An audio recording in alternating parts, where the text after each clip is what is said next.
Shalom, saudara kasih dalam Tuhan. Bertemu kembali dalam Bina Iman hari ini, di mana kita sedang belajar dari tema Berita Natal. Karena di bulan yang indah ini, di bulan Desember, di tahun 2022, kita akan menerima kekuatan firman melalui Berita Natal ini. Dan hari ini kita akan membaca firman Tuhan terambil dari Yesaya, pasal ke-9, ayat yang ke-5. Demikian firman Tuhan.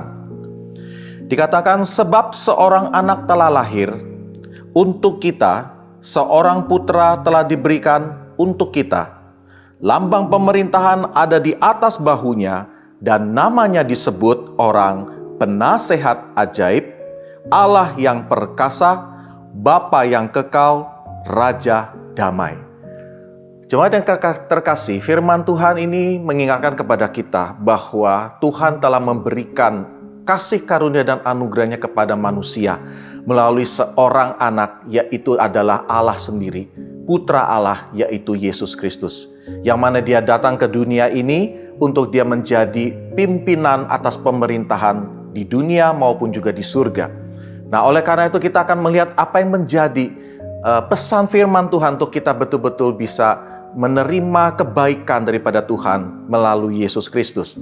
Yang penting pertama adalah kita harus mengakui bahwa kedatangan Tuhan adalah untuk memerintah sebagai Raja, di mana keadaan dunia sekarang yang sedang begitu banyak terjadi kekacauan, di mana terjadi kegelapan. Firman Tuhan yang terambil dari Yesaya pasal 9 ini sangat relevan dengan keadaan dunia, terutama pada hari-hari ini, yaitu hari-hari terakhir menjelang kedatangan Tuhan yang kedua kali.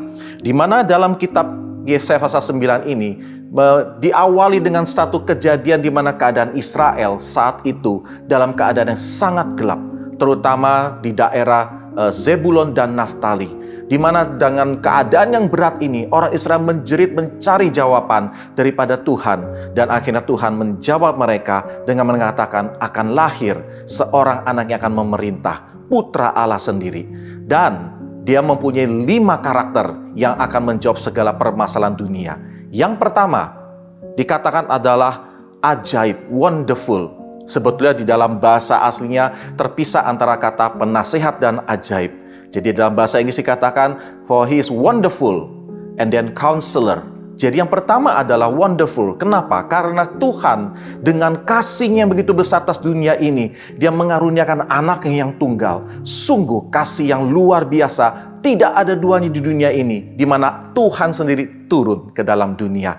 Sedangkan di dalam kepercayaan kita yang lain, kita dulu mungkin sebagai orang yang menganut keyakinan lain, kita berusaha dengan kemanusiaan kita mencari Tuhan. Tetapi ini Tuhan sendiri yang turun dengan kasih-Nya, dan Dia memberikan kasih-Nya kepada setiap kita. Wonderful. Yang kedua adalah counselor. Kenapa Dia bisa menjadi counselor yang diakui oleh dunia ini, bahkan juga di surga? Karena Dia adalah Tuhan sendiri. Dia adalah Yesus, Putra Allah yang mengetahui isi hati dan pikiran Tuhan. Oleh karena itu tidak ada counselor lain, tidak ada yang mengerti rencana lain, tidak ada yang bisa membantu mendampingi kita untuk menyelesaikan masalah kita selain daripada Dia sendiri yang adalah Tuhan dalam wujud Tuhan Yesus Kristus. Yang ketiga dikatakan adalah Allah yang perkasa, mighty God, karena Dia memang adalah Tuhan sendiri yang menguasai semesta alam ini, bukan hanya bumi tetapi seluruh alam semesta ini. Oleh karena itu Dialah Tuhan yang luar biasa, dan ketika kita percaya pada Dia, bukan kepada kekuatan-kekuatan dunia yang lain, entah itu harta, jabatan, ataupun orang-orang yang sekitar kita, maka kita akan dapatkan kekuatan daripada Tuhan yang perkasa. Yang keempat adalah Bapa yang kekal.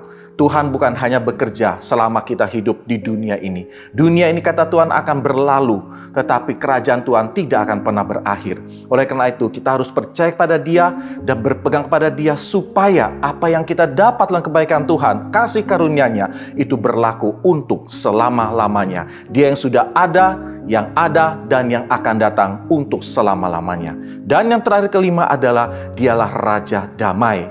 Dialah adalah yang memberikan damai yang sejati, bukan seperti damai palsu yang akan datang ke dunia dalam waktu mendatang ini, di mana sebelum kedatangan Tuhan kedua kali akan ada damai yang semu. Jangan mau percaya dengan damai yang semu, karena damai dari manusia tidak akan pernah menyelesaikan masalah yang dengan seutuhnya. Hanya Tuhan, Raja damai, yang bisa menjawab segala permasalahan kita. Oleh karena itu, menjelang Natal ini, di akhir tahun 2022 ini khususnya. Jangan kita takut dengan kegelapan dunia di depan. Percaya dengan 5 karakter Tuhan ini. Kita berpegang kepada Tuhan, maka kita akan menemukan terang kehidupan melalui kita, di dalam kita, dan juga melalui kita. Tuhan akan menjadi pertolongan bagi kita dan bagi semua yang ada di dunia ini yang mau percaya kepadanya. Demikian firman Tuhan, kiranya menjadi kekuatan bagi kita. Salam Natal, Tuhan memberkati.